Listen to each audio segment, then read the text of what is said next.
Yes, it's now time to run it back. It's Joshua versus Whyte 2. This is the ultimate breakdown of the rematch we never knew we wanted, and a lot of people knew they actually didn't want it. But either way, it's happening, and personally, I am ruddy moist for it. So let me circumcise the tip of your curiosity and tell you how this fight could play out, but also why you may just witness a very sweet revenge. Strap in.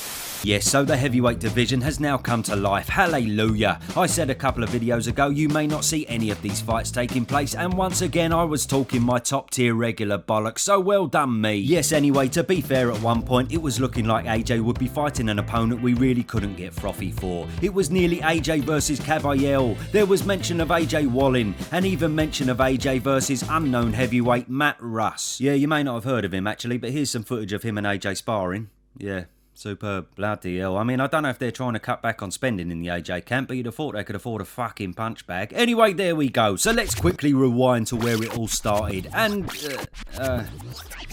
fuck me, I don't remember watching that. I must have been pissed that night. There we are. Anyway, the 20th of February 2009, an informed AJ had a wake-up call when he came face-to-face with the body snatcher, the unknown former 95kg UK #1 kickboxer from Brixton. Yeah, Dillian was a bit of a tasty old kickboxer back in the day. And yes, his skills transferred into the sweet science, putting AJ on the canvas in round 2 and going on to win by unanimous decision. And just for the record, let's hope the fight on August the 12th turns out to be somewhere near as ruddy mental as this one, because we'd fucking love to see it. Anyway, as we fast forward a little bit, we can see their careers took different paths, with AJ becoming the golden boy of the Olympics, signing for Matchroom and producing a showreel of knockouts in his early pro bouts. Meanwhile, Dillian signed with Frank Maloney, now Kelly Maloney, Bosh, making his mark on the small hall shows until his world came crashing down in 2012. He was given a 2-year ban after testing positive for methamphetamine.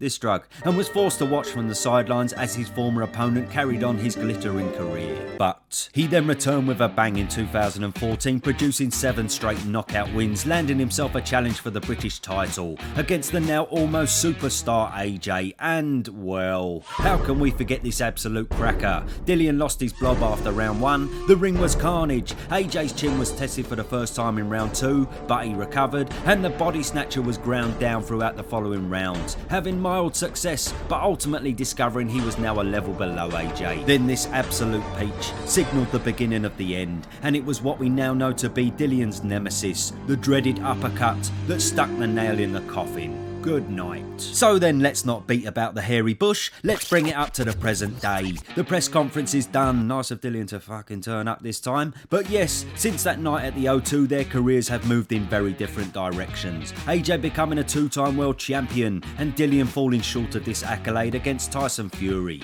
Regardless, here they both stand with 3 losses on their record. Both have lost 2 out of their last 4. AJ is 33 years old and Dillian is 36, and both are in the vinegar stroke of their careers. Not to mention the fact that there is so much more on the line than just settling a grudge, but I'll come back to that later. So how's it gonna play out? Well, let's have a little butcher's me old chums. So just to touch on recent form, it's no secret that AJ is on the so-called comeback trail after suffering back-to-back losses to Usyk. His win over Jermaine Franklin was solid, but many considered it tentative and gun-shy in relation to the AJ of old. Dillian also has the very same win over Franklin, though the performance was equally underwhelming, meaning in a way this matchup seems very 50-50 in terms of their current positions. But the bookies completely disagree and are heavily in favour of AJ, clearly because of the first win, but also because prior to Franklin, Dillian had 2 devastating knockouts in 3 fights out. However, in terms of this fight, we all know Dillian, and unlike AJ, who has been criticised for his gun-shy performances since losing to Cartman,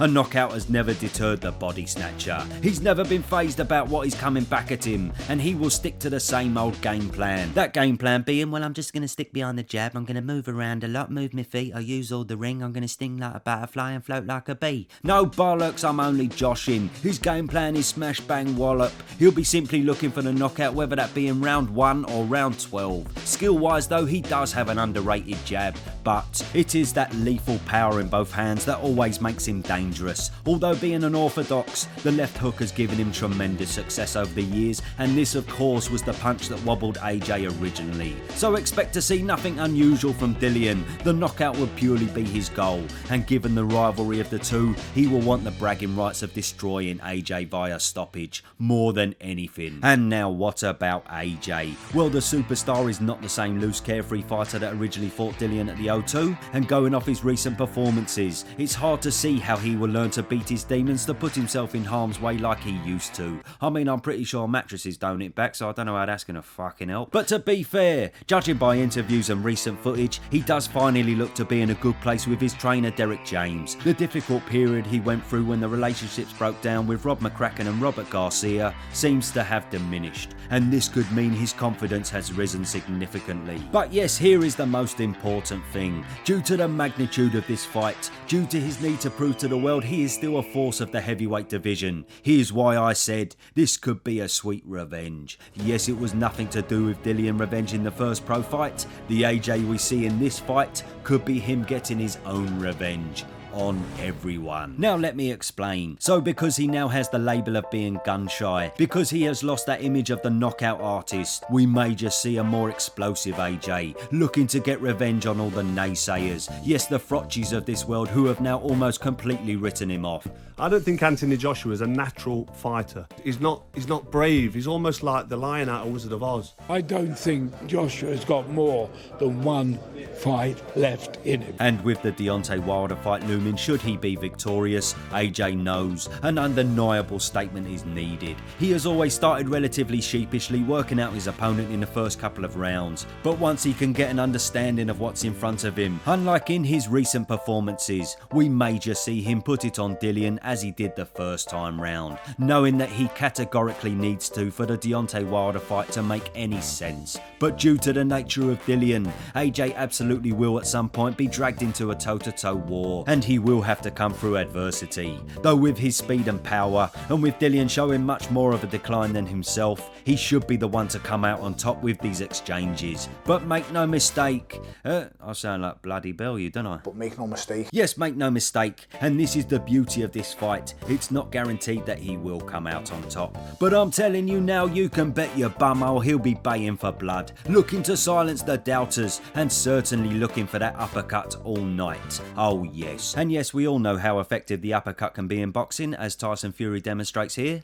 Terrific. Actually, it's nice to see him fighting a boxer, to be honest, even though it is Tyson Fury fighting fucking Tyson Fury. But anyway, let's be real. Who bloody knows what's going to happen? Both men are on their way out and seemingly past their prime. Both men are clambering for that Deontay Wilder fight, and the bad blood should make this a ruddy barnstormer. Bring it on, my testicles are ruddy tingling. I am double aroused. Let me know what you think below. And oh yes, wait, I forgot to mention, Bosh.